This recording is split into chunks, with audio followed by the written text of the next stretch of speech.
আমাদের সঙ্গে এই মুহূর্তে রয়েছেন ক্যাপ্টেন দীপঙ্কর মালো। দীপঙ্কর বাবু, আপনাকে এনকেটিভি বাংলায় স্বাগত। যে ভয়াবহ দুর্ঘটনার কথা আমরা দেখছি এবং যা জানতে পারছি যে রিসেন্ট পাস্টে এই ধরনের ভয়াবহ বিমান দুর্ঘটনা হয়নি, এই ঘটনার সম্ভাব্য কারণ কি কি হতে পারে? কারণ এতগুলি যাত্রী নিয়ে এবং যেমনটাই জানা যাচ্ছিল বেশ কিছু ভিভিআইপি যাত্রীও ছিলেন সেই বিমানে, ভারতীয় সহ অন্যান্য দেশের যাত্রীরাও ছিলেন। টেক অফ করার পর কিছুক্ষণ ভাবে এইরকম ভয়াবহ অবস্থায় ভেঙে পড়লো বিমানটি, এতজনের মৃত্যু আশঙ্কা হচ্ছে।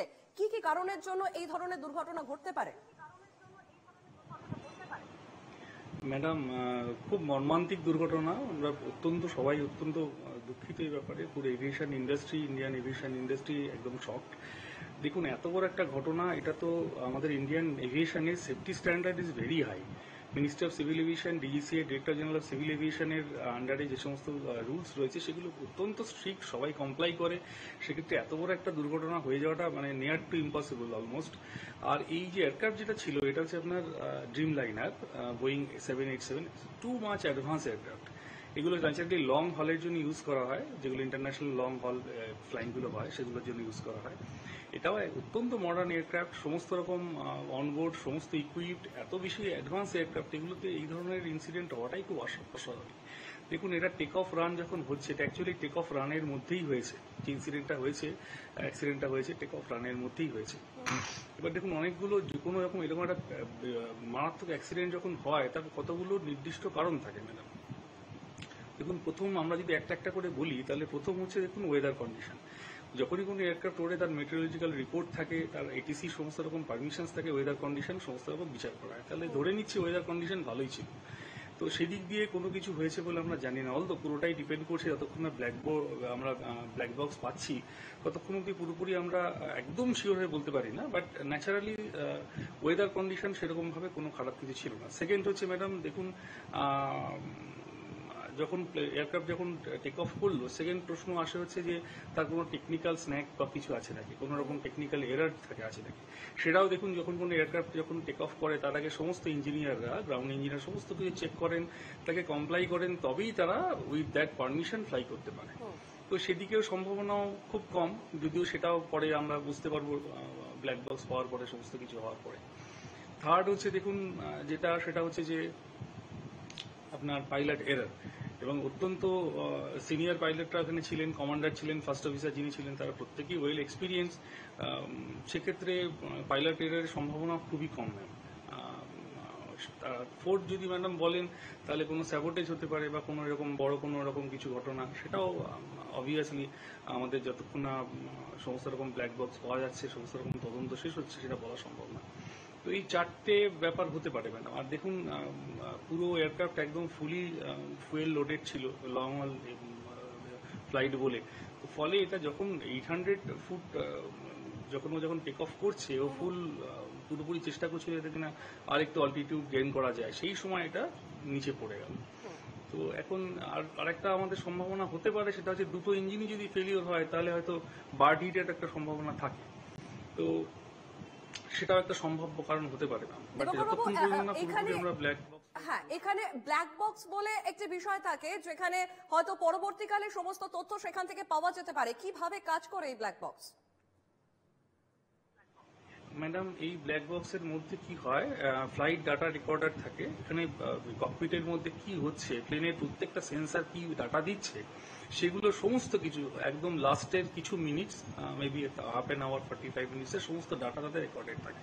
তাতে ককপিট ভয়েস রেকর্ডার থেকে শুরু করে প্লেনের যত সেন্সার আছে সেগুলো সমস্ত ডাটা তাতে ওর মধ্যে রেখে দেওয়া থাকে আর কি। তো যখন ওটা যখন পাওয়া যায়, যখন আমরা রিকভার ওটাকে করবো, তখন তার মধ্যে থেকে প্লেনের লাস্ট মোমেন্টে যা যা কিছু হয়েছে তার সব ডাটা ওখানে রেকর্ডেড থাকে। তাকে ডিকোড করলে পরে তার মধ্যে থেকে সমস্ত রকম যত তথ্য সেগুলো সমস্ত কিছু পাওয়া যায়। তো অ্যাকচুয়ালি যদি আপনাকে টেকনিক্যালি বলি, যতক্ষণ না ওটা পাওয়া যাচ্ছে একদম শিওর ভাবে কোনো কিছুই বলা সম্ভব। এটা একটা তদন্ত সাপেক্ষ ব্যাপার। Minister of civil aviation, director general of civil aviation, international যে এভিয়েশন আমাদের সোসাইটি রয়েছে, তারা সমস্ত কিছু তদন্ত করবেন, করে এটা বেরোবে না।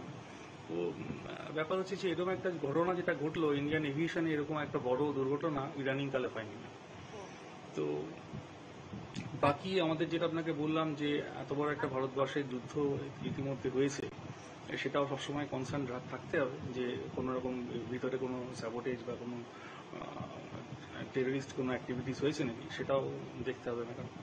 তো সেগুলো তথ্য যতক্ষণ আমরা পুরোপুরি পাচ্ছি, পুরোপুরি ক্লিয়ারলি তো ম্যাডামকে বলতে পারবে না।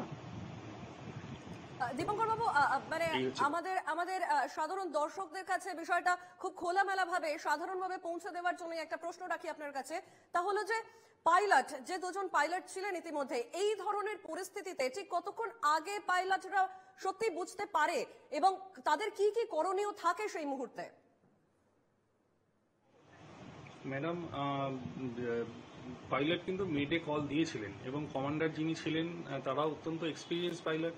এবার যেই মুহূর্তে প্লেন যখন সিং দেখলাম, আমি যা ভিডিওতে যা দেখলাম, প্লেনটা সিং করে যাচ্ছে, তো পাইলট সবসময় চেষ্টা করবেন প্লেনের অল্টিটিউড বাড়াবার জন্য। কোনো কারণে এখন কেন ইঞ্জিন কাজ করেনি, কেন ওটা ইঞ্জিন পাওয়ার দিয়ে ওটা উঠতে পারেনি, সেটা কোনো রকম উইন্ড ডাউন ড্রাফট ছিল কিনা, উইন্ড শেয়ার ছিল নাকি ইঞ্জিনের কোনো রকম প্রবলেম হয়েছিল, টেকনিক্যাল স্ট্রাইক নাকি বার্ড স্ট্রাইক হয়েছিল, এগুলো তো ম্যাডাম বলা সম্ভব না এই মুহূর্তে ডাটা না পাওয়া অব্দি। নাকি কোনো ইঞ্জিনের প্রবলেম ছিল, সেগুলো সবই ম্যাডাম কিন্তু তদন্ত সাপেক্ষ। এগুলো সময় লাগবে ম্যাম। এত বড় একটা দুর্ঘটনা ঘটেছে, প্যাথেটিক জিনিস, এগুলো সমস্ত ডাটা রিকভার করে, ব্ল্যাক বক্স রিকভার করে সমস্ত কিছু যতক্ষণ না আসবে, ফ্লাইট ডাটা রেকর্ডার থেকে শুরু করে ককপিট ভয়েস রেকর্ডার, এগুলো সমস্ত তথ্যগুলো পাওয়া গেলে ম্যাম তখন আমরা পরিষ্কারভাবে এটা বলতে পারবো না। দীপঙ্কর বাবু, আপনি সঙ্গে থাকুন, আমি আবারও এর কিছু বিস্তারিত তথ্য নিয়ে আসবো আপনার কাছে। তার আগে জানিয়ে রাখি যে প্রধানমন্ত্রী নরেন্দ্র মোদী এই ঘটনা নিয়ে এক্সপোজ করেছেন, অত্যন্ত হৃদয় বিদারক একটি দুঃখজনক ঘটনা, এবং আহমেদাবাদ দুর্ঘটনা নিয়ে এক্সপোজড প্রধানমন্ত্রী। আহমেদাবাদের বিপর্যয়ে আমরা বিস্মিত এবং গভীরভাবে শোকাহত। এই দুর্ঘটনা হৃদয় বিদারক। এই দুঃখের সময় আমার সমবেদনা ক্ষতিগ্রস্তদের সঙ্গে রয়েছে, ক্ষতিগ্রস্তদের সাহায্যে রয়েছেন মন্ত্রীরা। মন্ত্রী এবং সংশ্লিষ্ট অথরিটির সঙ্গে যোগাযোগ রাখছি, এক্স হ্যান্ডেলে লিখলেন প্রধানমন্ত্রী নরেন্দ্র মোদী। কিছুক্ষণ আগে আমরা আপনাদেরকে জানিয়েছিলাম যে প্রধানমন্ত্রী নরেন্দ্র মোদী তিনিও পোস্ট করেছেন এক্স হ্যান্ডেলে এবং গভীর শোকবার্তা দিয়ে তিনি পোস্ট করেছেন, কারণ ভয়ঙ্কর দুর্ঘটনা, আহমেদাবাদে ভয়ঙ্কর বিমান দুর্ঘটনা, এবং সেই দুর্ঘটনা নিয়ে এক্সপোজ প্রধানমন্ত্রীর আহমেদাবাদে বিপর্যয় আমরা বিস্মিত, গভীরভাবে শোকাহত। এই দুর্ঘটনার হৃদয় বিদারক। এই দুঃখের সময় আমার সমবেদনা ক্ষতিগ্রস্তদের সঙ্গে রয়েছে, ক্ষতিগ্রস্তদের সাহায্যে রয়েছেন মন্ত্রীরা।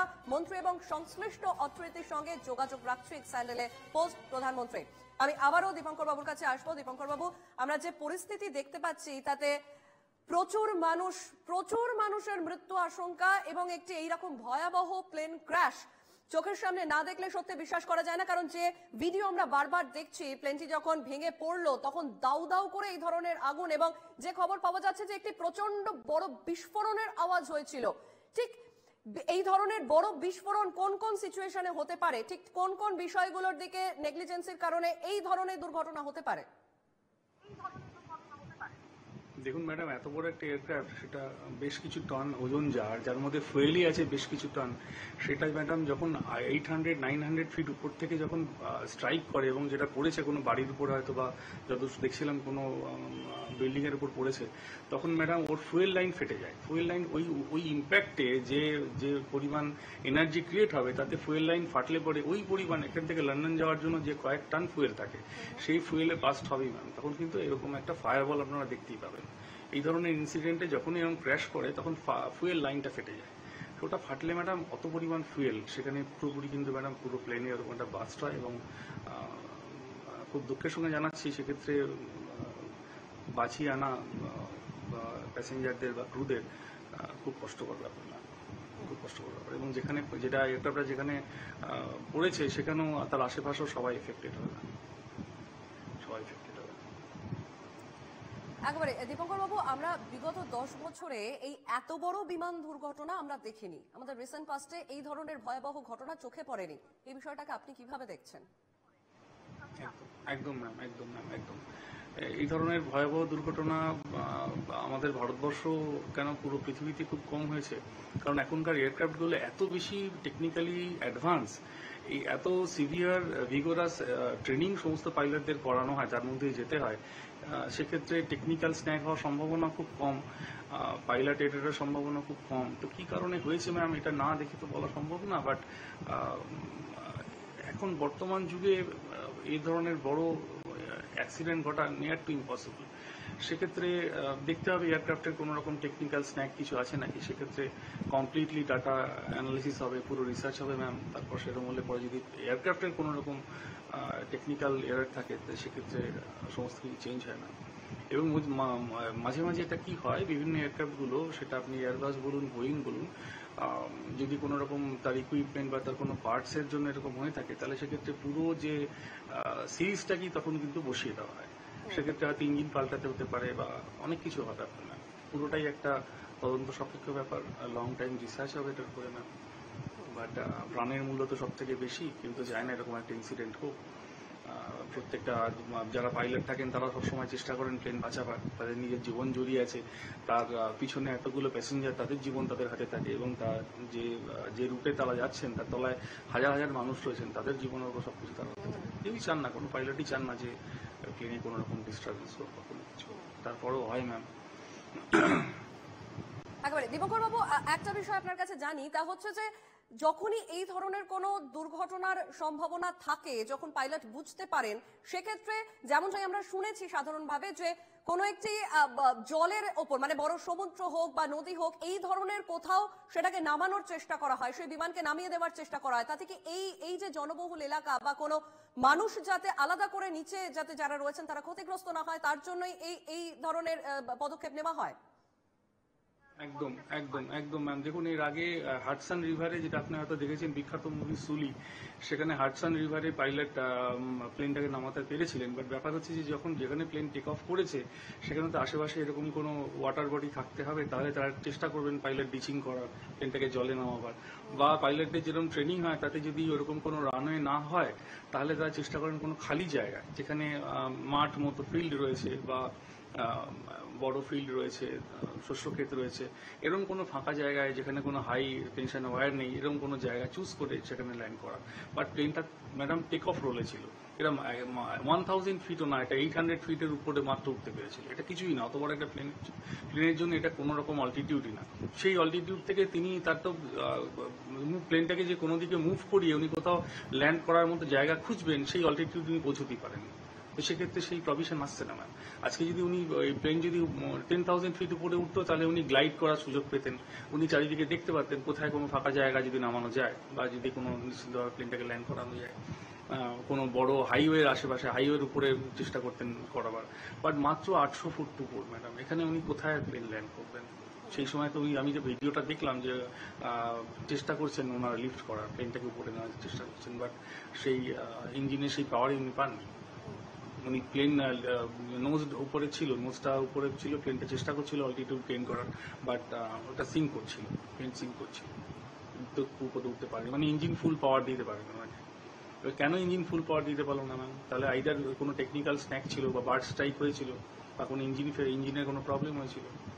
কেন ইঞ্জিন ফেলিয়ার হলো, কেন ইঞ্জিনটাকে ঠিকঠাক পাওয়ার দিতে পারলো না? এগুলো সবই তো ম্যাডাম ডাটা তথ্য সাপেক্ষ, কোনো কিছু নিশ্চিত করে এই মুহূর্তে বলা সম্ভব না। পাইলট যখনই কোনো এরকম কোনো ঘটনা ঘটেন, যখন পাইলট মেডে বলেছেন, মানে ওনার কিছু করার নেই, ও একটা সিভিয়ার কোনো ইঞ্জিন ফেলিয়ার হয়েছে বা সিভিয়ার প্রবলেম হয়েছে, সেক্ষেত্রে পাইলট সবসময় চেষ্টা করেন কোনো ফাঁকা জায়গা দেখে, জনবহুল জায়গা না, এখানে প্লেনটাকে সেফলি ল্যান্ড করাবার চেষ্টা করেন।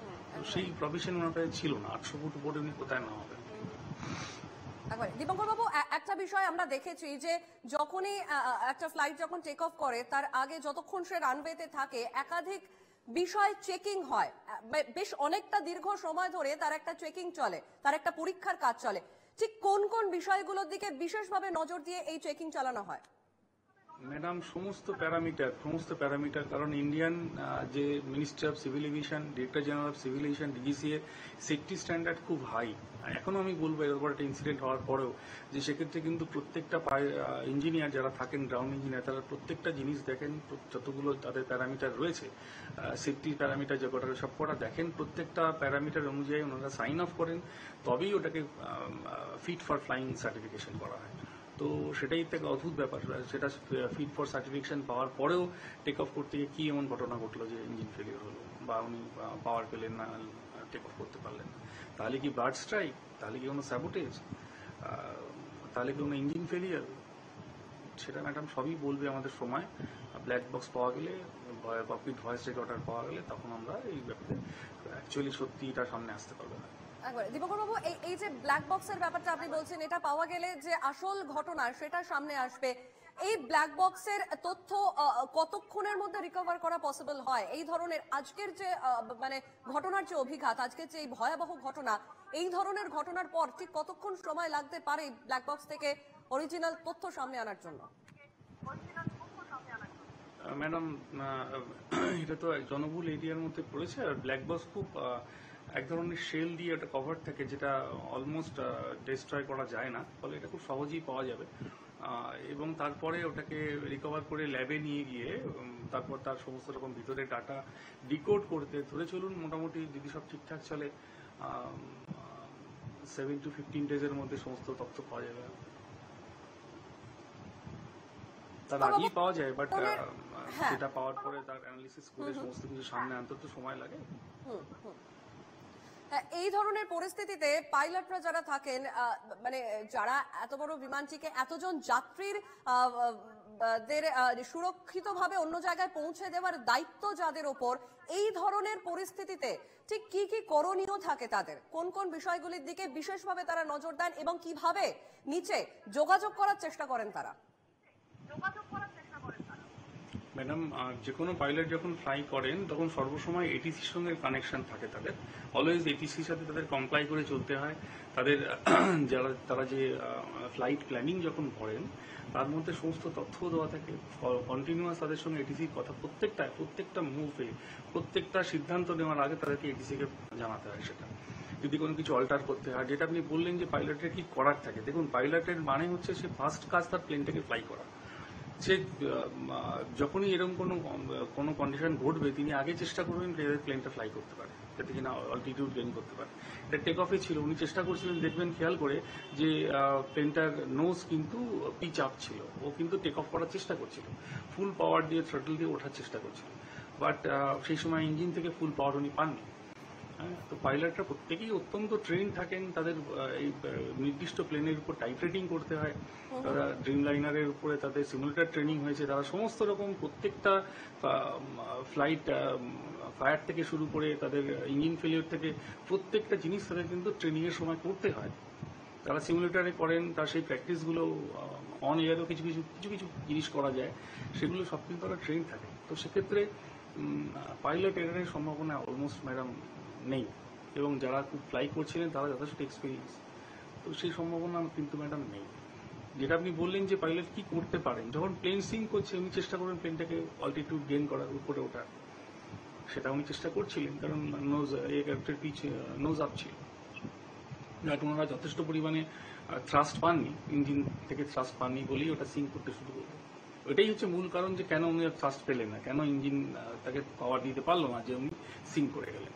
তার মানে হচ্ছে ইঞ্জিন ফেলিওর হচ্ছে, সেটা কি বার্ড স্ট্রাইক, সেটা কি আপনার কোনো টেকনিক্যাল স্ন্যাক, সেটা কি অন্য কোনো এরার, সেটা ম্যাডাম সমস্তই আমাদের তথ্যগুলো দেবে ব্ল্যাক বক্স এবং প্রপার তদন্ত নেন। একেবারে দীপঙ্কর বাবু, আমরা দেখতেই পাচ্ছি সেই ঘটনা চোখের সামনে, সেই ঘটনার ছবি আমরা দেখতে পাচ্ছি। আর একবার জানিয়ে রাখি যে আহমেদাবাদের দুর্ঘটনা নিয়ে এক্সপোজ করেছেন প্রধানমন্ত্রী, আহমেদাবাদের এই ভয়ঙ্কর দুর্ঘটনা এবং সেই ভয়ঙ্কর দুর্ঘটনা নিয়ে এক্সপোজে প্রধানমন্ত্রী লিখেছেন, আহমেদাবাদের বিপর্যয় আমরা বিস্মিত এবং গভীরভাবে শোকাহত, এই দুর্ঘটনার হৃদয় বিদারক। এই দুঃখের সময় আমরা সমবেদনা ক্ষতিগ্রস্তদের সঙ্গে রয়েছে এবং ক্ষতিগ্রস্তদের সাহায্যে রয়েছেন মন্ত্রীরা। ইতিমধ্যেই যে খবর আমরা পেয়েছি তাতে স্বরাষ্ট্রমন্ত্রী তিনি ইতিমধ্যেই দিল্লি থেকে আহমেদাবাদের উদ্দেশ্যে তিনি রওনা হয়েছেন, গুজরাটের মুখ্যমন্ত্রী তিনিও সেখানে রয়েছেন। ইতিমধ্যেই দুর্ঘটনাস্থলে তারা রওনা হয়েছেন এবং আমি দীপঙ্কর বাবুর কাছে আসি। দীপঙ্কর বাবু, এই যে বিমানটি ভেঙে পড়েছে এবং যে খবর পাওয়া যাচ্ছে ভেঙে পড়েছে একটি মেডিকেল কলেজের হোস্টেলের ওপর, যেখানে ভেঙে পড়ার পর কার্যতই ভস্মীভূত হয়ে গিয়েছে সেখানে আশপাশের বেশ কিছু জায়গা, দাউ দাউ করে জ্বলছে সেই জায়গা, এতটাই অভিঘাত বেশি ছিল। একদম ম্যাম, আপনি ওই টুইন টাওয়ারের কথাটা মনে করে দেখুন যে একটা প্লেনের কতটা ডিভাস্টেটিং পাওয়ার থাকে, তার মধ্যে কয়েক টন ফুয়েল রয়েছে, যেটা এখান থেকে লন্ডন ফ্লাই করছে, ইন্ডিয়া টু লন্ডন, তার মধ্যে কি পরিমাণ ফুয়েল থাকে এটা একটা আগুনের গোলা বলতে পারি না। সেটা যেখানে পড়বে সেখানে তো ওইরকম একটা, যেই ফুয়েল লাইন তার ফাটছে তাতে ওরকম একটা বিস্ফোরণ ঘটেছে ম্যাডাম। অত টন ফুয়েল যখন ইগনাইটেড হবে ma'am, it will turn to A fire ball ma'am. এটা ডিভাস্টেটিং একটা ঘটনা। আশেপাশে যেখানে পড়বে সেখানে কিন্তু আশেপাশে সমস্ত লোকের মারা যাওয়ার সম্ভাবনা খুব বেশি না। একেবারে দীপঙ্কর বাবু, আমরা ইউজুয়ালি আমরা যে বিষয়টা নিয়ে আপনার সাথে কিছুক্ষণ আগে কথা হচ্ছিল যে আমরা যে জানি যে এই ধরনের আপৎকালীন ঘটনার ক্ষেত্রে পাইলট চেষ্টা করেন কাছাকাছি কোনো ওয়াটার বডির মধ্যে যাতে থাকে, সেখানে যাতে নামানো যায় প্লেন, যাতে দুর্ঘটনা এড়ানো যায়। কিন্তু এক্ষেত্রে এমার্জেন্সি এতটাই বেশি ছিল এবং আর আলটিমেটলি কোনোভাবেই কন্ট্রোল করা যায়নি, যাতে ওইভাবে হুড়মুড়িয়ে ভেঙে পড়েছে বিমানটি এই জায়গায়, মানে একটি হোস্টেলের ওপর। একদম ম্যাম, অ্যাকচুয়ালি যেটা আপনি বললেন যে কোনো ওয়াটার বডি, এবার ওয়াটার বডি পেতে গেলে প্রথম কথা হচ্ছে এয়ারপোর্টের আশেপাশে ওয়াটার বডি থাকতে হবে ম্যাম, সেটা এটা হচ্ছে প্রথম শর্ত। 2 নম্বর হচ্ছে ম্যাম ওনার অল্টিটিউড কতটা, এটা খুব ম্যাটার করে। এটা মাত্র 800 ফিট উপরে হয়েছে, এটা কিছুই না, জাস্ট টেক অফ রানিং। এটা যদি ধরুন 7 to 8,000 10,000 ফিট উপরে হতো তাহলে পাইলট চেষ্টা করতেন আশেপাশে কোনো বড় লেক বা কোনো যদি সমুদ্র থাকে বা নদী থাকে তাহলে সেক্ষেত্রে প্লেনটাকে ওদিকে মুভ করা, ডিচিং করার জন্য। আর বাট ওনার তো অল্টিটিউড মাত্র ছিল 800 ফিট, সেখানে উনি অ্যাকচুয়ালি কোনো দিকে যে কার্ভ করে কোনো ফাঁকা জায়গা খুঁজবেন সেই সম্ভাবনাও সেই ব্যাপার ওনার কাছে ছিল না, সেটা করার মতো পরিস্থিতি ছিল না। যে উনি অত বড় একটা প্লেন, সেটাকে উনি যে 800 ফিট উপর থেকে যদি যদি উনি পাওয়ার থাকতো ওনার কাছে, যদি ইঞ্জিন পাওয়ার থাকতো তাহলে উনি অল্টিটিউড বাড়িয়ে অন্য জায়গায়, বা যদি একটা ইঞ্জিন ওনার থাকতো তাহলে উনি নিশ্চয়ই অল্টিটিউড গেইন করে সেফলি ল্যান্ড করতে পারতেন। এই ধরনের প্লেনগুলো এতটাই অ্যাডভান্স, সেক্ষেত্রে যদি একটা ইঞ্জিন ফেলিওর হয় সেকেন্ড ইঞ্জিন নিয়েও কিন্তু উনি আরামসে টেক অফ করতে পারতেন, প্লেনটাকে মেডে কল করে উনি কিন্তু ইমার্জেন্সি ল্যান্ডিং করতে পারতেন। আপনার ঠিক এই কথাটাতে আমি আসি, এই কথাটাতেই আসি যে এই মেডে কল, মানে এই ধরনের টেকনিক্যাল টার্মস হয়তো সাধারণ মানুষ অনেকেই বুঝবেন না, কিন্তু এই মেডে কলটি কি, মানে এই কল পাইলট করেছিলেন আপনি যেমনটাই জানাচ্ছেন এবং যে খবরও আমাদের কাছে এসেছিল, এবং সেখান থেকে কোনো সঠিক রেসপন্স এলে কি এই ধরনের ভয়ঙ্কর দুর্ঘটনা এড়ানো সম্ভব হতো? কি এই মেডে কল? মেডিকল ম্যাডাম হচ্ছে যে এটা হচ্ছে পাইলটদের অন্তিম কল বলতে পারেন। It's like final SOS. যখন এটিসি কে কোনো পাইলট সে যখন দেখছে তার ইঞ্জিন ফেলিয়ার হয়েছে, ইঞ্জিন ফায়ার হয়েছে, পুরো প্লেন ক্র্যাশ হয়ে যাওয়ার সম্ভাবনা, সেক্ষেত্রেই পাইলট আর authorize to give a medical. এটা বলতে পারেন একটা ফাইনাল এসওএস টু এটিসি যে উই আর হেল্পলেস, আমাদের কিছু করার নেই, এই মুহূর্তে আমাকে তুমি কি করতে হবে সেটা বলো। এটা ফাইনাল কল বলতে পারেন না, এটা হচ্ছে পাইলটদের এটিসির সঙ্গে যে কমিউনিকেশন হয় তার ফাইনাল ডিভাস্টেশন কল বলতে পারেন মেডিকল। মেডিকল দেওয়া মানে হচ্ছে সেই এয়ারক্রাফট আর ফ্লাই করার মতো অবস্থায় নেই এবং প্রত্যেকের জীবন, প্লেন এবং পাইলট এবং সমস্ত প্যাসেঞ্জাররা ইন ডেঞ্জার, লাইফ থ্রেটিং কন্ডিশনে রয়েছে, সেক্ষেত্রেই তারা মেডিকল দিতে বাধ্য হন। এটা বললাম ম্যাডাম, এটা হচ্ছে অন্তিম ডিভাস্টেশন কল টু এটিসি। আচ্ছা দীপঙ্কর বাবু, একটা বিষয় সেটা মানে খুব স্বাভাবিক একটা প্রশ্ন আসে, কারণ এর আগে দুঃস্বপ্ন থাকে। হ্যাঁ বলুন। পাইলটদের দুঃস্বপ্ন থাকে ম্যাডাম যে জীবনে যদি যেন কখনো মেডিকল না করতে হয়, তো it's like a bad dream to them. একেবারে দীপঙ্কর বাবু, যে কথাটা আপনার কাছে আসছিলাম যে আমরা এর আগে যে আরেকটি বড় দুর্ঘটনা, শেষ বড় দুর্ঘটনা দেখেছি 1988 সালে 133 জন সেখানে মারা গিয়েছিলেন, যে খবর আসে সামনে। সেক্ষেত্রে এত বছর আগে এবং আজকে 2025 এবং যথেষ্ট আধুনিক হয়েছে প্রযুক্তি, বিমানের ক্ষেত্রেও যথেষ্ট আধুনিক হয়েছে প্রযুক্তি, এবং একটি ইঞ্জিন বিকল হলে আরেকটি ইঞ্জিন দিয়ে কাজ চালানোর মতো কিংবা কোন রকম একটা স্টেবল সিচুয়েশনে নিয়ে আসার মতো মানে পরিস্থিতি কি তৈরি হয় না? সেখানে যদি 133 জন মারা গিয়ে থাকেন আজকে এত বছর পর, এই আধুনিক প্রযুক্তির যুগে এসেও আজকে এই ধরনের দুর্ঘটনা আমাদের দেখতে হচ্ছে, যেখানে এত প্রায় 243 জনের মৃত্যুর আশঙ্কা করা হচ্ছে, এবং যেখানে প্লেনটা পড়েছে তার আশেপাশে তলার লোকদের দেখতে হবে। একদম। ওটা হয়তো মৃত্যুর সংখ্যা ভগবান না করুক, বাট আরো হয়তো বাড়বে। তো আপনি যেটা বললেন ম্যাম, ওই সময় যে দুর্ঘটনা ঘটেছিল তার থেকে প্লেন এখন মোর দ্যান 10 টাইমস বেশি অ্যাডভান্স। এখানে পাইলট একা ফ্লাই করেন না, তার সঙ্গে কমপ্লিটলি এআই থাকে বলতে পারেন, তার সাথে কম্পিউটার্স থাকে, সমস্ত রকম ইকুইপমেন্ট থাকে, এবং সর্বসময় অ্যাকচুয়ালি পাইলটরা অটোতে যখন প্লেনটাকে চালান, তারা যখন ক্রুজ করেন ন্যাচারালি প্লেনটাকে অটোতে দিয়ে রাখেন, সেক্ষেত্রে কিন্তু কমপ্লিটলি কম্পিউটারই প্লেন ফ্লাই করতে পারে। এখন বেশিরভাগ প্লেনই এয়ারবাস এবং বোয়িংয়েরও যেগুলো হাই গ্রেড যেমন ড্রিম লাইনার, এরা সবাই কমপ্লিটলি ফুলি ইকুইপ থাকেন, সমস্ত রকম ফ্লাই বাই ওয়্যার বলতে পারেন। এরা এতটাই অ্যাডভান্স যে এরকম দুর্ঘটনার কথা চিন্তা করা যায় না। তাকে প্রত্যেকটা কোনো ইঞ্জিনের কোনো ইঞ্জিন বলুন বা কোনো রকম ইকুইপমেন্ট বলুন কোনো রকম প্রবলেম হলে ইমিডিয়েটলি তাকে কিন্তু কম্পিউটারটাকে ডাটা দিয়ে দেবে যেখানে প্রবলেম হচ্ছে।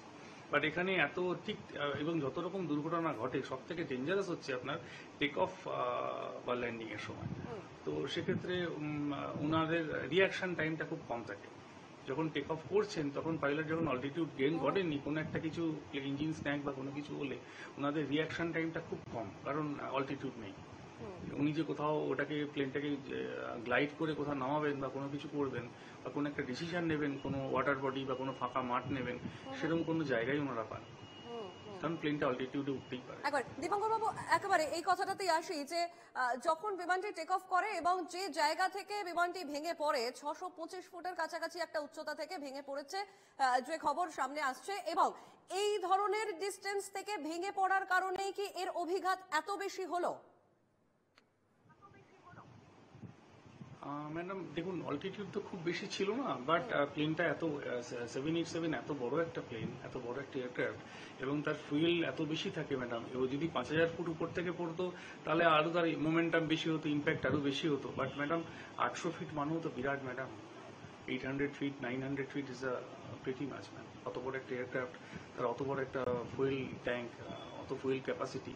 একেবারে যেহেতু একটা লম্বা ডিস্টেন্সের যেহেতু একটি বিমান ছিল এটা, এবং সেখানে জ্বালানির পরিমাণ যেহেতু প্রচুর ছিল, সেক্ষেত্রে কি বিস্ফোরণের অভিঘাত?